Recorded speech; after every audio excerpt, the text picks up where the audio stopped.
What's up everybody, it's Sean with a pre-calc tutorial on trigonometry and inverse functions. Alright, so the first thing we're going to do today is finding the inverse. So this is going back to algebra 2 when you had the y equals f of x and you find the inverse of f of x. So just to review, let's do a quick problem that involves algebra 2. So f of x equals 3x plus 2. What we do is flip the y and the x and solve for y, which would be x equals 3y plus 2. Alright, so we're going to subtract the 2 and divide the 3. And therefore, y equals x minus 2 over 3. So now let's try a trigonometric problem. So 2 sine of x plus 9. So first, we're going to just set the y equal to this. And then replace the y and the x.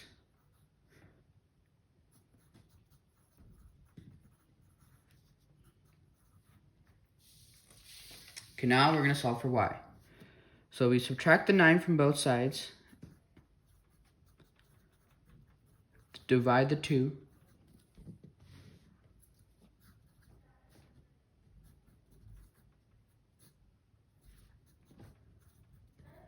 And then, this is what I call the side flip for trigonometry.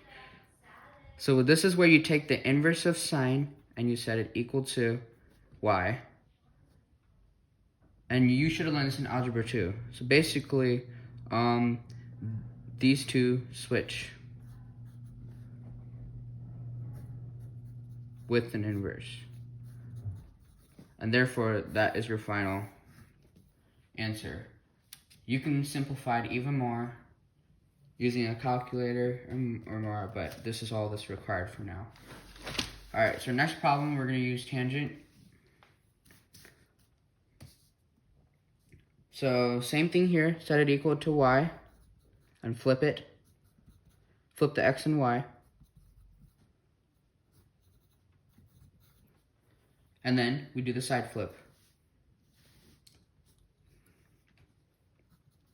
So the inverse of tan over x equals 3y.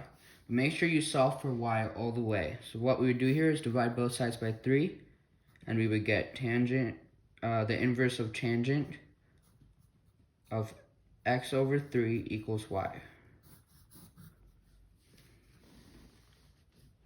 So for cosine, same thing. And for the algebraic part, you would just use cosine, tangent, and sine as a variable. For now, until you simplify it further. So set it equal to y. Flip the x and the y.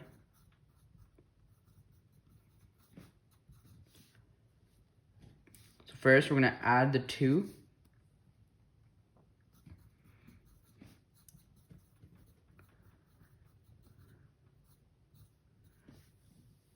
And then we're going to do the inverse flip, side flip. Inverse of cosine of x plus 2 equals 4y plus 3. Now I'm going to subtract the 3.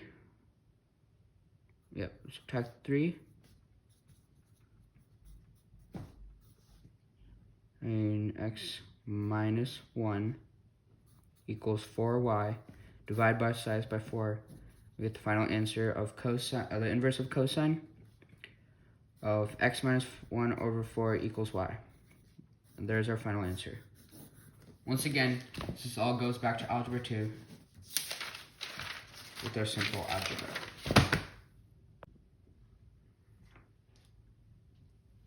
Alright, so now we're going to evaluate our inverse trig functions. And this is where I get to introduce the beautiful unit circle. Look at that beauty. Guys, if you're in honors or pre-AP, I feel sorry for you, but keep it up for those who memorize the unit circle. Anyways, so We're going to start off with the cosine inverse. For this question, as cosine, or the inverse of cosine of negative root 3 over 2. So the first thing I want to ask is, what angle has a cosine ratio of negative root 3 over 2? Using our unit circle, we'll find the answer. But one way you could also put this is cosine x equals negative root 3 over 2 and figure out what x is. So, negative root 3 over 2 is in 7 pi over 6 and 5 pi over 6, which is right there, yep. But remember, we gotta have our ranges. So for cosine, our cosine ranges are from 0 to pi, which, on our unit circle, is the top half of the circle. So because 7 pi over 6 is in the bottom half, we can't count it as an answer. So therefore 5 pi over 6 is our answer. Now let's say you would do this with the calculator. Unfortunately, I don't have a TI-84 on me, but here's a TI-30. What you would do is press second, whatever function you're on. So in this case, cosine, second cosine, and then parentheses, negative root 3 over 2. Okay, so next up we have our inverse of sine of negative 1/2. Okay, so let's ask what angle has a sine ratio of negative 1/2. So as we see, sine is our y's, and it's a negative 1/2, not a positive.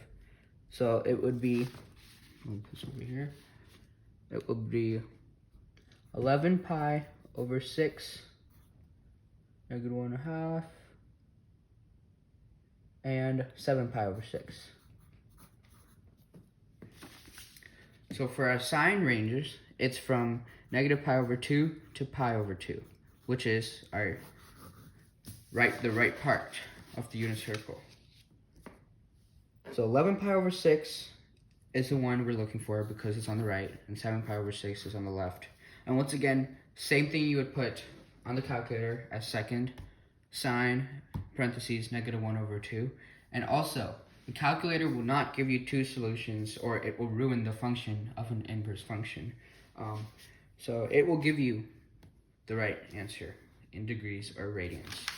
And then finally, we have our inverse tan. The same thing here.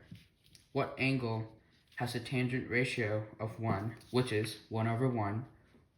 But in the unit circle, we don't have a 1 over 1, but we do have a root 2 over 2 times a root 2 over 2. Okay, so one solution is pi over 4. Root 2 over 2 divided by root 2 over 2 equals a positive 1. Another solution, that's it. So therefore, pi over 4 is our answer. And just to review, if you don't know this yet, on our unit circle, our sine value is our y's. Our cosine values are our x, and our tangents are our x over y's. And if we were to just do our normal functions without an inverse, such as sine of pi over 4, they would give it in radians, and then you would ask yourself, what is the sine ratio of an angle pi over 4, instead of what angle has a ratio of pi over 4. So in this case, sine pi over 4, pi over 4 is root 2 over 2. Sorry about that, my video got cut. Okay, so if we were to do cosine of 2 pi over 3, let's check what 2 pi over 3 is. And remember, our cosine values are x, 2 pi over 3, negative 1/2. And then for our tangent value, tangent 5 pi over 4, tangent is our x over y. 5 pi over 4, negative root 2 over negative root 2 over 2 is a positive 1. And that's how you do the inverse. A few quick things. If you're allowed to use a calculator for evaluating inverse functions, use it. It's a waste of time if you have a calculator and you still don't use it. So use a calculator if you can. One thing I forgot to mention was when evaluation is not possible. So in this case, sine 3 pi of 4 is negative root 2 over 2. Well, the thing is, when you're evaluating your inverse functions, always make sure you're in the right range. In this case, so actually, it would work with the regular sine, but the inverse of sine, there is no solution to it. Only because the inverse sine range is from negative pi over 2 to pi over 2, and negative root 2 over 2 is not on the right side, it's on the left side, so therefore it is not a solution. And that's inverses.